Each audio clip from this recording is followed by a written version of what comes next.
say the word saint, but Sandy convinces me that there are saints. And her selflessness and unconditional love for my father will always be in my heart forever. And I will be calling you at least every 2 weeks. Oh, no.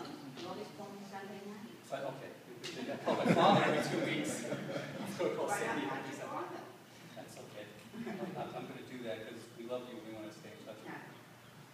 As the rabbi mentioned, my father was born May 4th, 1930. He grew up in Bensonhurst, primarily Brownsville, Brooklyn. An interesting story he told us about Brownsville.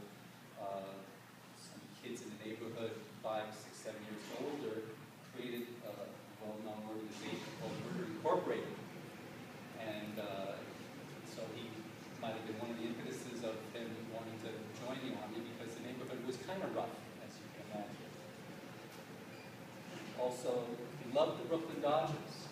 I hear stories of him gambling on the Brooklyn Dodgers in the 40s when they were playing the Yankees and everybody swore and bet their lives on them winning at least one of the games in the series.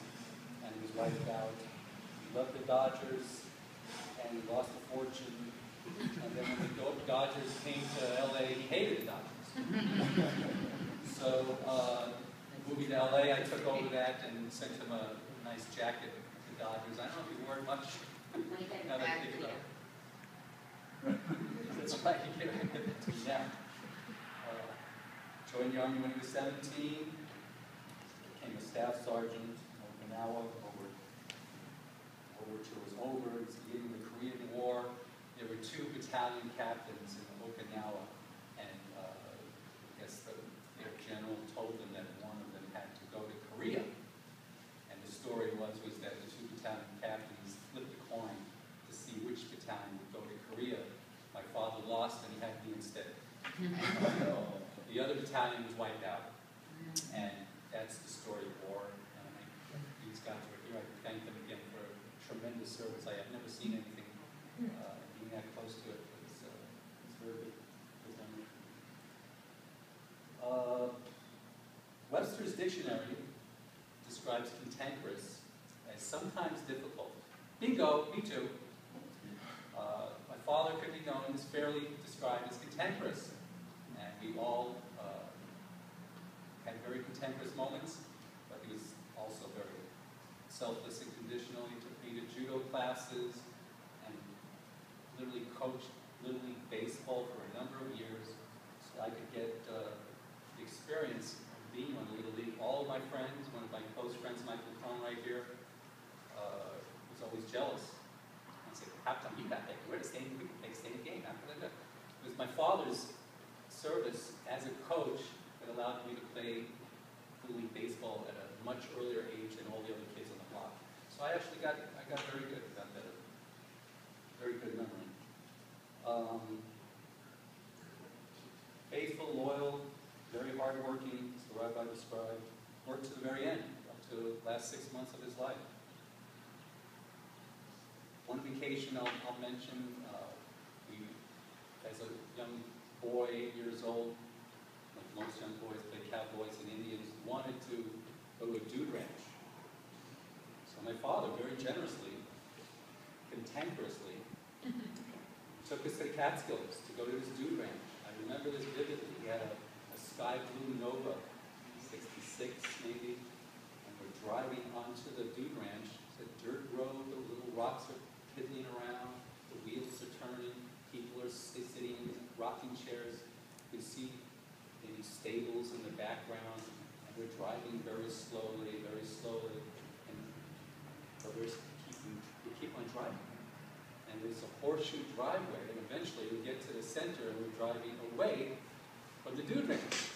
So I said, Dad, what are we doing? He says, I ain't coming here. There's too many runners over here. Another cantankerous moment. We did, however, feel a little guilty. He said, I'll give you $1 to jump over that high diving board. Which I didn't do. I was scared to death of heights. But we went to see West Point. And that was another deep memory because I wanted to be, I traded in my Cowboys and Indians to play Army. And Michael Crone could attest to that because I was extremely crazy about how everybody had to follow my rules. Just just like somebody, we know. And it's enough of the Army story. But good father, good husband, good grandfather, good man, good husband. I'm going to butcher a little Hebrew prayer. Shema Yisrael, Adonai Eloheinu, Adonai Echad. Hear, O Israel, Lord our God is one. I hope my Father's Spirit is welcome in the heavens. I know He will be. And thank you.